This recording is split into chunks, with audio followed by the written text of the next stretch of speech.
Hi, welcome to Simply Country Cuisine. Today we're going to do a video on remote site. We're still in Florida, and we're going to feature our 16-year-old granddaughter. You're going to be amazed at what she can do. But I'd like to introduce them first. I'd like you to meet my daughter, Jamie. This is Jamie Sprint. I was going to say Jamie Boucher. Well, it used to be, but it's Jamie Spritzer now. She has this lovely home, and she's the one that's given us these gorgeous children, and I really appreciate it. So she's actually the one that's taught Jaden. Jaden, would you come join? This is our 16-year-old granddaughter, Jaden Alexis Spritzer, and Jamie's taught Jaden how to make. Would you like to tell the audience what you're making? I am going to be making some Japanese chicken cutlet curry today. And what else are we serving with it? I'm going to be serving, and with the food, I'm going to be serving with naan bread. And sticky rice? And sticky rice. Yes, and what kind of, is this curry that we're making, what's the nationality? Is it Japanese or Indian? The curry is Japanese. It's a different curry, right, Jaden? It is. Yes. But they happen to got a mild to warm, so it might be kind of fun when we're going to test it. I don't know. I have to wash my mouth. All right, we're back to the chicken in the kitchen, and Jaden is going to let you know what she's going to do the very first thing. So what are you going to do with your chicken breast, Jaden?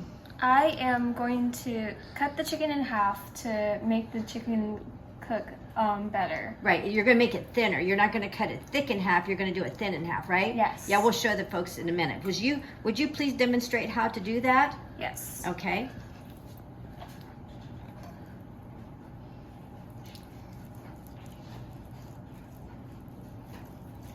You're doing a great job laying your hand on top of that breast. Oh, Jaden, that's a beautiful fillet. That's called filleting. Did you know that? Oh, really? Yes. And then what do you do with it after we filleted it? We wash the chicken with cold water. With cold water. Right. So now that we have the chicken washed, what's our next step, Jaden? We need to bring the chicken up on the cutting board, and put them in the flour, eggs, and panko. Okay. What does it create on it? It creates a more crispier part of the chicken. Would you like to show the folks what a box of panko looks like?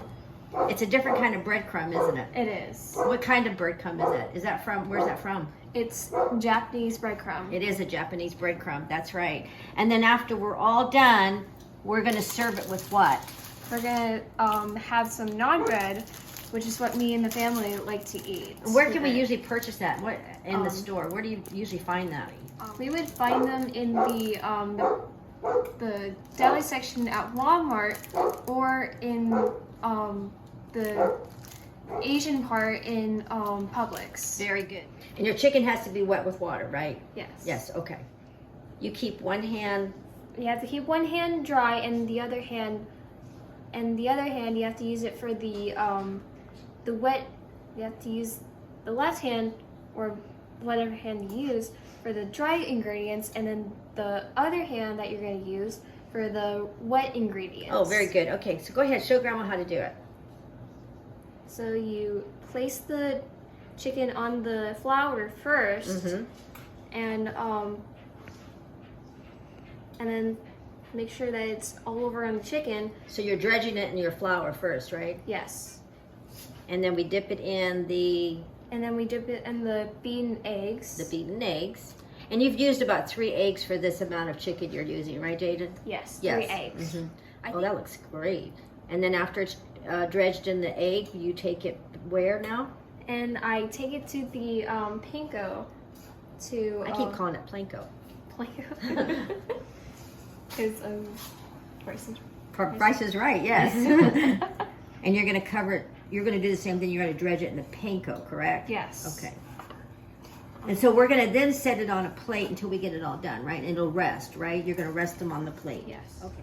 Since I'm done breading the chicken now, we are now going to put the chicken in the skillet, and put the oil in already. 350. 350, good. Okay, would you like to go ahead and gently drop a couple pieces in? Yes. Now be very careful, okay? Oh, listen to that fry. God, it smells delicious. It does smell delicious. Oh, good job. I am super proud of you. Look, I'm gonna get you a towel real quick. Okay, so while your chicken is cooking, what are you gonna do with this pan you've got boiling on the back of the stove? Since the water is boiling now, we are now gonna put the curry into the boiling water. And normally you would, let me get over here so I can watch. So normally you would only make one packet, but since we're making so much, you're using 3. So they can just follow the instructions on the back of the box, right? Is this a good brand to use? It is a really good brand to use. And again, this is Japanese curry, right? Yes. Okay. About how long do you cook them on each side? For like about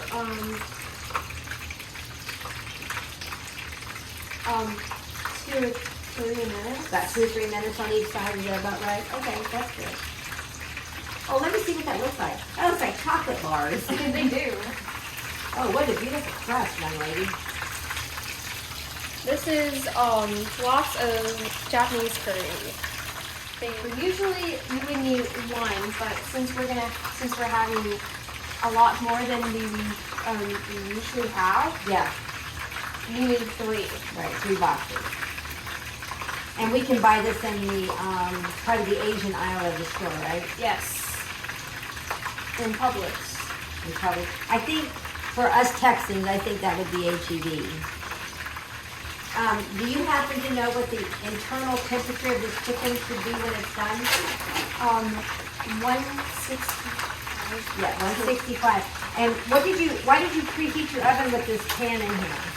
To keep the chicken warm if the rice hasn't been done yet. Oh, okay. Okay, while Jaden is whisking up the curry sauce, right? She has already prepared a rice cooker, and she's using a, what kind of rice again? Sushi rice. It is sticky, right? Sushi sticky rice. Yes. For some of us, like her grandmother, who doesn't have a rice cooker, she pre-cooked this, and it'll keep it warm. I would have to use, on top of my stove, I would just use a regular pot. And I could use sticky rice or long grain white rice. That would be your preference. And I would assume, I'm guessing now, for the ones that are very, very health conscious, this would be a great meal, but you could use brown or black rice with it and use that, and then you wouldn't have the high carb count on that. So she's going to keep doing that. I'm going to test and see what the temperature of her chicken is, and then we'll put this batch in the oven and the warmer, and then continue cooking the chicken.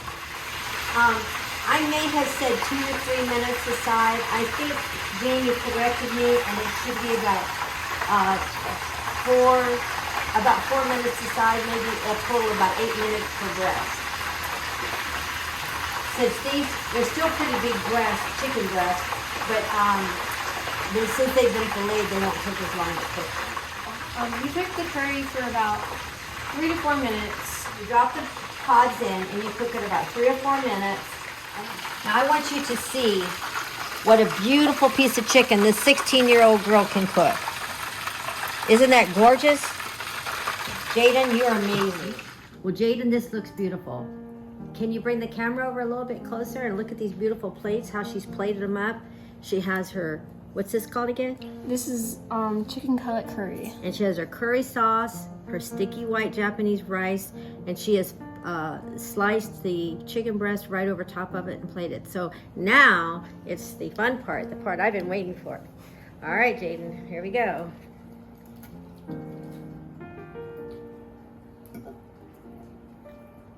I need a little bit of that rice on there, I'm pretty sure of it. Wow. Jaden, kudos, baby. Good job. Now see how it was? She actually taught me how to cook this meal. And I think it's great that you can have a relationship with your grandchildren, that they'll want to do something with you like this. This is awesome. Jaden, you're awesome. And I'm so glad that you have a love for cooking. Watch for this summer, because she's going to come visit. And her and a little friend are going to do another video this summer, and they're going to get to do it together.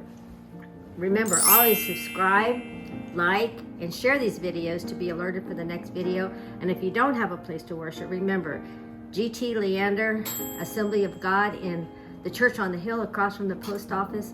always was a welcoming church, and we'd love to have you join us. Thank you for joining us today, and thank you for being part of our family's vacation here in Florida.